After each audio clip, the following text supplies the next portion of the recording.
Hi hello నమస్తే, నేను మీ Sirivel Charan Kumar. Welcome to Run TV Telugu. కుక్కతోక వంకర అనే సామెత మనందరూ వినే ఉంటాం. ఆ కుక్కతోకను మనమైతే ఏం చేయలేం కాబట్టి వదిలేసినాం. కానీ మతం పిచ్చి పట్టి మానవులను చంపుతున్న ఈ కుక్కలను ఏం చేయాలి అని ప్రపంచ దేశాలన్నీ ఇప్పుడు ఆలోచన చేస్తున్నాయి. దానికి 14వ తారీఖు డిసెంబర్ 2025 ఆస్ట్రేలియాలోని బోండీ బీచ్లో జరిగిన ఇస్లామిక్ ఉగ్రవాదుల దాడే కారణం. ఈ ఉగ్రదాడిలో దాదాపు 12 మంది పైగా చనిపోగా 30 మందికి పైగా గాయపడ్డారు. చనిపోయిన వారిలో 10 సంవత్సరాల పాప కూడా ఉంది. గత 30 సంవత్సరాలలో ఇటువంటి ఉగ్రదాడి ఆస్ట్రేలియాలో జరగలేదని, ఇది ఖచ్చితంగా ఇస్లామిక్ ఉగ్రవాది దాడి అని ఆస్ట్రేలియా ప్రభుత్వం ప్రకటించింది. నలుపు రంగు దుస్తులు ధరించిన ఇద్దరు ఉగ్రవాదులు యూదులు 2వ శతాబ్దం నుంచి జరుపుకునే హంకా ఫెస్టివల్ పండుగను బోండూ బీచ్లో జరుపుకుంటూ ఉంటే తుపాకులతో దాడి చేశారు. ఇద్దరు ఉగ్రవాదుల్లో ఒకరిని అక్కడికక్కడే ఎన్కౌంటర్ చేయగా ఇంకొకరిని పట్టుకున్నారు. ఆస్ట్రేలియా సిడ్నీ బోండీ బీచ్లో ఆస్ట్రేలియా కాలమానం ప్రకారం 6 గంటల 15 నిమిషాలకు క్యాంబెల్ పైరేడ్ దగ్గర బుల్లెట్ల సౌండ్ వినపడింది. ప్రజలందరూ బీచ్లో ప్రాణాలు చేతపట్టుకుని 4 వైపులకి పరిగెత్తారు. న్యూ సౌత్ వేల్స్ పోలీసులు ప్రజలు ఎవరిని ఈ బీచ్ దగ్గరికి రావద్దని అనౌన్స్మెంట్ కూడా చేశారు. సాయంత్రం 7 గంటలకు నల్లటి దుస్తుల్లో ఇద్దరు ఉగ్రవాదులు షాట్ గన్లతో అక్కడ ప్రజల మీద విచక్షణారహితంగా కాల్పులు జరిపారు. అందరికీ విసుగు, కోపం, చిరాకు వచ్చే విషయం ఏమిటంటే ఈ ఇద్దరు ఉగ్రవాదులు తండ్రి కొడుకులు. సాజిద్ అక్రమ్ తండ్రి, నవీద్ అక్రమ్ కొడుకు. ఈ ఇస్లామిక్ ఉగ్రవాది సాజిద్ అక్రమ్ తన కొడుకు నవీద్ అక్రమ్ను ఎలా పెంచాడో మనం ఊహించుకోవచ్చు. వీడియోలలో వీళ్ళు కింద ఉన్న ప్రజల మీద కాల్పులు జరపడం మనం చూడొచ్చు. ఇద్దరు ఉగ్రవాదులను ఆపడం, అలాగే ప్రజల ప్రాణాలను రక్షించడం న్యూ సౌత్ వేల్స్ పోలీసులకు పెద్ద ఛాలెంజ్గా మారింది. ఒక ఉగ్రవాదిని కాల్చి చంపిన తర్వాత ఇంకొక ఉగ్రవాదిని ప్రాణాలతో పట్టుకున్నారు. తర్వాత మాత్రమే పరిస్థితి అదుపులోకి వచ్చింది. తర్వాత అక్కడే కారులో ఒక బాంబు కూడా పోలీసులకు చిక్కింది. ఆ బాంబును పోలీసులు డిఫ్యూజ్ చేశారు. ఈ సంఘటన తర్వాత ఆస్ట్రేలియా ప్రైమ్ మినిస్టర్ అలాగే ఇతర రాజకీయ నాయకులు ఇది భయంకరమైన ఉగ్రదాడి అని, యూదుల సంరక్షణకు ఆస్ట్రేలియా కట్టుబడి ఉందని కూడా తెలిపారు. అలాగే మన దేశంలోని ప్రతిపక్షం లాగా విరుద్ధంగా విడ్డూరంగా కాకుండా ఆస్ట్రేలియాలోని అపోజిషన్ పార్టీకి చెందిన సుజన్ లే అందరూ ఐక్యంగా ఉండాలని, ఆస్ట్రేలియన్స్ లో అందరూ ఒక్కటిగా ఉండాలని మెసేజ్ ఇచ్చారు. సోషల్ మీడియాలో కూడా #బోండీ అటాక్ ట్రెండ్ అవుతూ ఉంది. లోకల్ ప్రజలందరూ కొవ్వొత్తులతో సంతాపాన్ని కూడా ప్రకటించారు. కొంతమంది పిచ్చి పట్టిన ఉగ్రవాదుల వల్ల ప్రపంచంలో శాంతిగా జీవించే ప్రజలకు సురక్ష లేకుండా పోయిందని వాపోయారు. ఎప్పుడు ప్రపంచంలోని అన్ని దేశాలు ప్రజలందరూ ఒక్కటి అయ్యి ఈ ఇస్లామిక్ తీవ్రవాదాన్ని లేకుండా చేస్తారని ప్రశ్నించడం మొదలుపెట్టారు. ఇంకా అమాయకులు చనిపోకముందే ఈ తీవ్రవాదాన్ని, ఈ తీవ్రవాదులను మట్టు పెట్టడానికి హ్యూమన్ రైట్స్, లీగల్ సిస్టమ్ ప్రతి ఒక్క దేశంలోనూ కఠినతరమైన చట్టాలు చేయాలని అందరూ కోరుకుంటున్నారు. ఈ మారణాయుధాలు ఎక్కడి నుంచి వస్తున్నాయని ప్రశ్న కూడా అందరూ లేవనెత్తుతున్నారు. ఈ ఉగ్రదాడిలో ఉగ్రవాదుల దగ్గర ఆటోమేటిక్ తుపాకులు ఉండడం మనం అందరూ గమనించవచ్చు. పట్టుబడిన నవీద్ అక్రమ్ ఇల్లు పోలీసులు వెతికి మారణాయుధాలను కూడా జప్తు చేసుకుని ఇతన్ని యూదుల విరోధిగా కూడా ప్రకటించారు.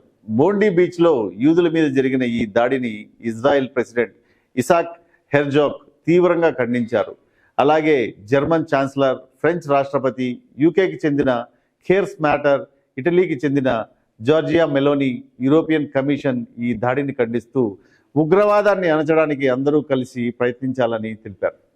ఇకపోతే మన దేశంలో మీడియా ఉగ్రవాదులను దారి తప్పిన యువతతో పోలుస్తూ ఉంటారు. ఒక్కోసారి సెక్యూరిటీ ఫెయిల్యూర్ అని కూడా అంటారు. మన ఆర్మీ శత్రుదేశం మీద దాడి చేస్తే సాక్ష్యాలు కూడా చూపించబడడం మనం ఎప్పుడూ తరచుగా చూస్తూనే ఉంటాం. కానీ ఈ ఉగ్రదాడిని ఆస్ట్రేలియన్ మీడియా చాలా తీవ్రంగా ఖండించి ఆస్ట్రేలియా మీడియాకు గట్స్ ఉన్నాయని నిరూపించింది. ఉగ్రవాదులకు ఈ దాడులు చేయడానికి ఎటువంటి కారణం ఉంటుందో మీ అందరికీ తెలిసిందే. కానీ పబ్లిక్గా నేనైతే చెప్పలేను. ఏ విధంగా అయితే పిచ్చి కుక్క మనుషులను కరవడానికి తరుముతుందో అదేవిధంగా మతం పిచ్చి పట్టి ఇతర మతస్థుల మీద ద్వేషం పెంచుకున్న మనుషులు ఇతర మతాల మనుషులను చంపుతూ ఉంటారు. బీచ్ ఫెస్టివల్లో వేల సంఖ్యలో పాల్గొన్న యూదులను చంపడమే ఈ దాడిలో పాల్గొన్న ఉగ్రవాదుల ధ్యేయం. ఈ దాడిలో పట్టుబడిన నవీద్ అక్రమ్ హమాస్ ఉగ్రవాదని కూడా అనుమానపడుతున్నారు. గతంలో కూడా యూదుల మీద హమాస్ ఉగ్రవాదులు చేసిన దాడి మనం ఇప్పటికీ మర్చిపోలేం. ఇప్పుడు ఈ ఇస్లామిక్ ఉగ్రవాదులు ప్రపంచవ్యాప్తంగా ఉన్న యూదుల మీద దాడులకు పాల్పడుతున్నారు. అమెరికాలో 2025లో 7 నెలల కాలంలోనే 3883 యాంటీ సెమిటిక్ దాడులకు పాల్పడినట్టుగా సమాచారం. మీరు ఊహించుకోవచ్చు వీళ్ళు ఇతర మతస్థుల మీద ఎంత ద్వేషంతో ఉన్నారో. మీద రాతలు, బ్రిటన్లో కారు బాంబు, ఇటువంటివన్నీ వీటిలో భాగమే అని మనం అర్థం చేసుకోవచ్చు. పాలస్తీనా మీద ఇజ్రాయెల్ చేసిన దాడి తరువాత ఆ ఫోటోలను ప్రపంచవ్యాప్తంగా ఉన్న ముస్లిం సమాజానికి చూపిస్తూ ఇజ్రాయెల్ మీద యూదుల మీద ద్వేషాన్ని పెంచుతూ వచ్చారు. అందులో భాగమే ఇప్పుడు జరిగిన బోండీ బీచ్లో యూదుల మీద దాడి అని మనం ఖచ్చితంగా చెప్పవచ్చు. ఈ బోండీ బీచ్లో జరిగిన దాడిలో ఒక కామన్ మ్యాన్ ధైర్యంగా ఉగ్రవాది మీద దాడి చేసి అతని దగ్గర రైఫిల్ లాక్కొని చాలా మంది ప్రజల ప్రాణాలను కాపాడాడు. అతను అలా చేయకపోయి ఉంటే ఇంకా ఎంతమంది ప్రాణాలు పోయేవో. ఈ వీడియో వైరల్గా మారిన తర్వాత ఎంతో మంది ఈ వీడియోని చూసి భారతదేశంలో కూడా ఒక ప్రశ్న అందరి మనసులో తలెత్తింది.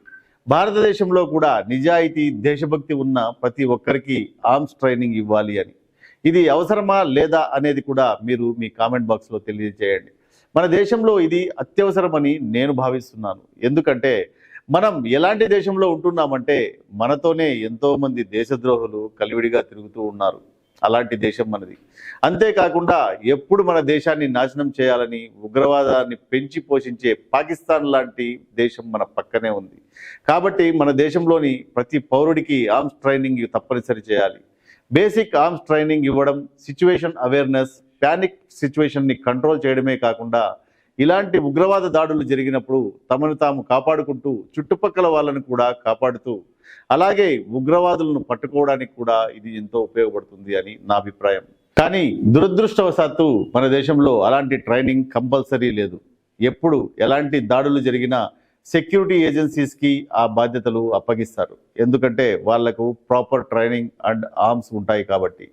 కానీ అలాంటి ట్రైనింగ్ ప్రతి పౌరుడికి ఇవ్వగలిగితే ఉగ్రవాదులు కూడా దాడులు చేయడానికి ఖచ్చితంగా భయపడతారు.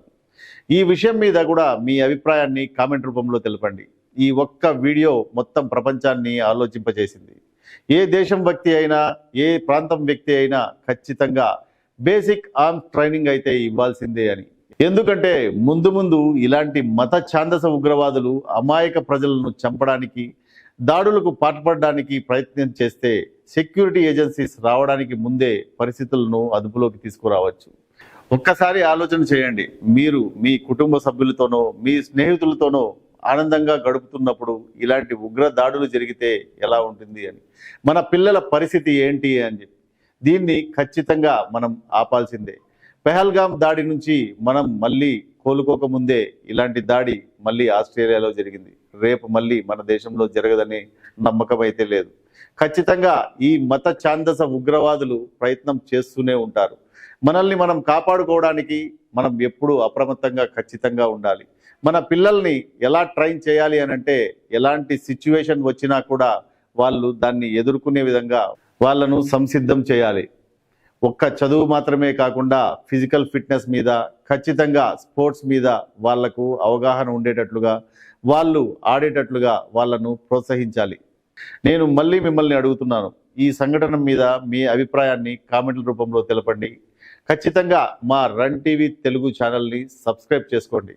మళ్ళీ ఇంకొక ఇంట్రెస్టింగ్ వీడియోతో మళ్ళీ కలుద్దాం. అంతవరకు సెలవు. జై హింద్.